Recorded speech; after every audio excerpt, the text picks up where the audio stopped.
Hai guys, selamat datang di YouTube channel Naksir Sneakers. Kali ini gue mau bahas performance review untuk sepatu Nike Jazz 1. Selama gue pakai sepatu ini, jujur aja berasa kayak sepatu basic sih.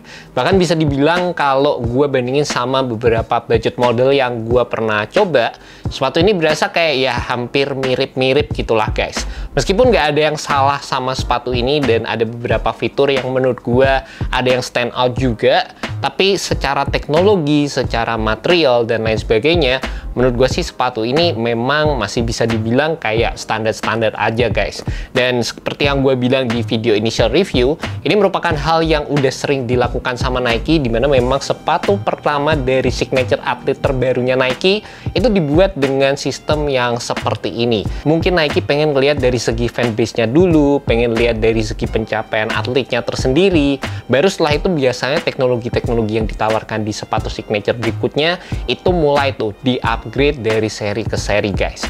Dan untuk sepatu ini gue ngerasanya yang paling menonjol adalah dari segi fittingnya, dimana gue ngerasa fitting yang ditawarkan ini menurut gue sih cukup nyaman guys. Dimana fittingnya menurut gue sih snug one to one, dan area depannya itu berasa trim kayak gini, jadi kayak nggak ada dead space, dan ini menurut gue sih jadi fitur yang menurut gue dapat memberikan lockdown ekstra sewaktu kalian menggunakan sepatu di lapangan.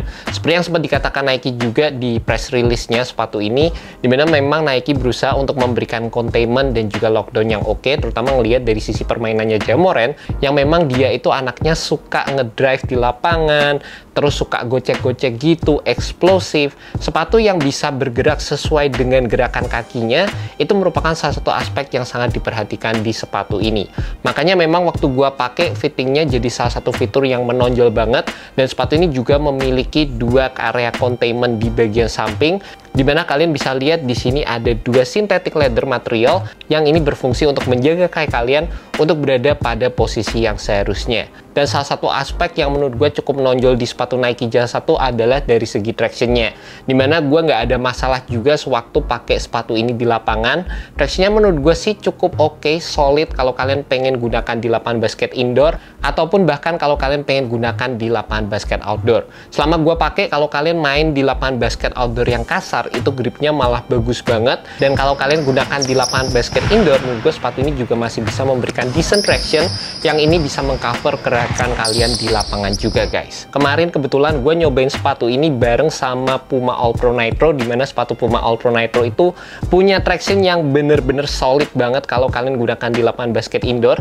Sepatu Nike Jazz 1 ini kalau dilihat dari sisi gripnya di lapangan indoor, itu nggak bisa dibilang selevel sama Puma All Pro Nitro, tapi bisa dibilang sepatu ini masih memberikan performance yang terbilang cukup oke juga. Dan nilai positifnya kalau kalian pengen pakai di lapangan outdoor, gasin aja, karena ini menurut gue sih bakal jadi salah satu opsi yang bisa durable kalau kalian gunakan di lapangan basket outdoor guys.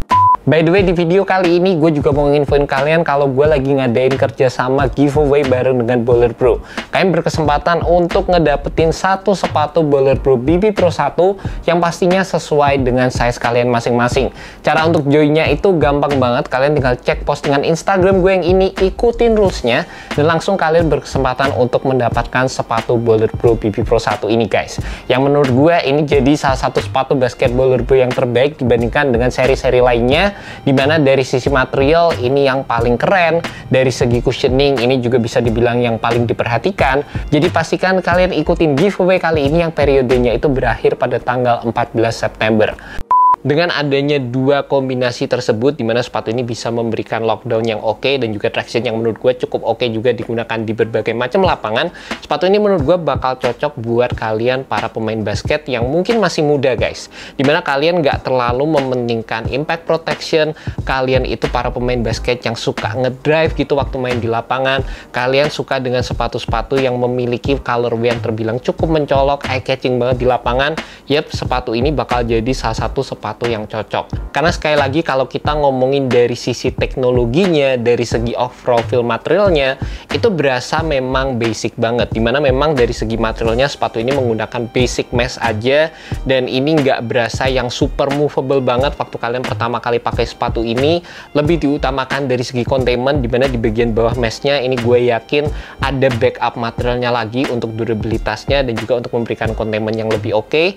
Dan kalau kita lihat dari segi teknologi cushionnya, untungnya sepatu ini menggunakan rectangle zoom unit di bagian depan aja, which is ini menurut gue ada sensasi bouncy dikit, tapi selama gue pakai sepatu ini beberapa kali pun gue udah coba pakai, udah melewati proses beberapa kali, gue tetap ngerasa cushioningnya nggak terlalu berasa dibandingkan dengan beberapa sepatu Nike gue yang lainnya. Dan untuk foam compoundnya sendiri juga sekali lagi menurut gue sih cukup standar di sepatu ini guys. Dan dengan adanya beberapa fitur yang tergolong cukup standar tadi, nilai positifnya adalah sepatu ini tidak mengkompromi dari sisi supportnya. Support dasar dari seluruh sepatu basket itu udah ada semua di sepatu ini, di mana bagian tengahnya sepatu ini juga rigid banget.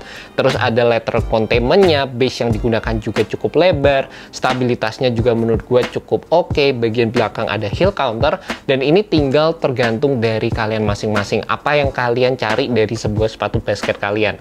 Selain itu, untuk sebuah sepatu signature, sepatu ini juga dijual dengan harga yang cukup terjangkau, 1.729.000 aja. Dan mungkin buat kalian yang ngefans sama Jamoran juga, ini bakal jadi salah satu sepatu yang menarik buat kalian guys. By the way, kalau kalian tertarik sama sepatu ini, kalian bisa cek aja langsung di Hoops Point. Sepatu ini udah rilis di sana, dan gue udah masukkan link di bagian description, jadi kalian bisa klik dan langsung menuju ke website dari Hoops Point. And that's about it guys, performance review untuk sepatu Nike Jazz 1. Gimana pendapat kalian mengenai sepatu ini? Kalian bisa tulis aja di kolom komentar bagian bawah. Apapun yang gue sampaikan tentang video kali ini based on apa yang gue coba dan pendapat gue pribadi.